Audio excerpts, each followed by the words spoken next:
मुलायम सिंह जी, सुना आप पहलवान थे और कुश्ती लड़ा करते थे। ये कुश्ती लड़ते लड़ते फिर राजनीति में कहाँ से आ गए? उस वक्त तो स्वर्गीय नत्थू सिंह विधायक थे, उन्होंने कहा मैंने बहुत नाम सुना है, तुम कुश्ती हमको दिखा दो। तो हम कुश्ती लड़ गए और उनको कुश्ती हमारी पसंद आ गई। उसी दिन से वो हमसे प्रभावित हो गए और आगे चल कर के उन्होंने ही अपने मन से मुझसे कहा कि अब मेरी जगह आपको चुनाव लड़ना पड़ेगा। हम चुनाव लड़े, उन्होंने लड़ाया और 1967 में पहली बार हम विधायक बने। आप 8 बार एमएलए एमएलसी रह चुके, अब लखनऊ छोड़कर दिल्ली क्यों नहीं आ जाते नेशनल पॉलिटिक्स में?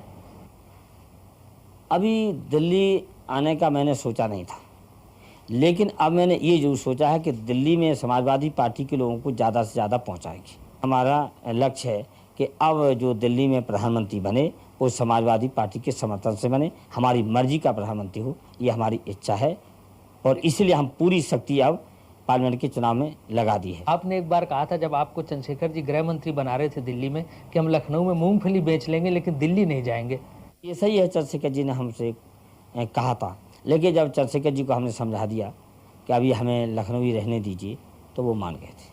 अच्छा, आप अपनी पार्टी को गरीबों की पार्टी कहते हैं, लेकिन आपका जो दफ्तर है लखनऊ में 5 स्टार होटल जैसा लगता है।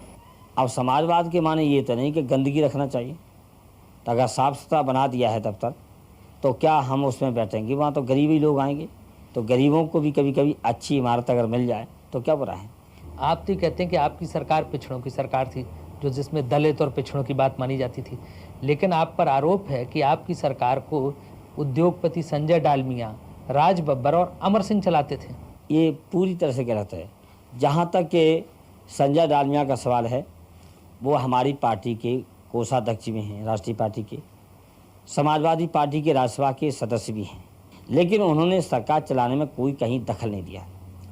जहाँ तक दूसरा आपने नाम लिया है राज बब्बर का, उन्होंने बेहतर समाजवादी पार्टी को समझा और समाजवादी पार्टी में शामिल हो गए और राज्यसभा के मेंबर भी हैं, तो स्वाभाविक है वो तो हमारी पार्टी के साथियों में से हैं, लेकिन उन्होंने भी इस सरकार में दखलंदाजी का कोई काम नहीं किया। अगर मान भी लिया जाए कि राज बब्बर और संजय डालमिया का इसमें हाथ था तो क्या गलती थी?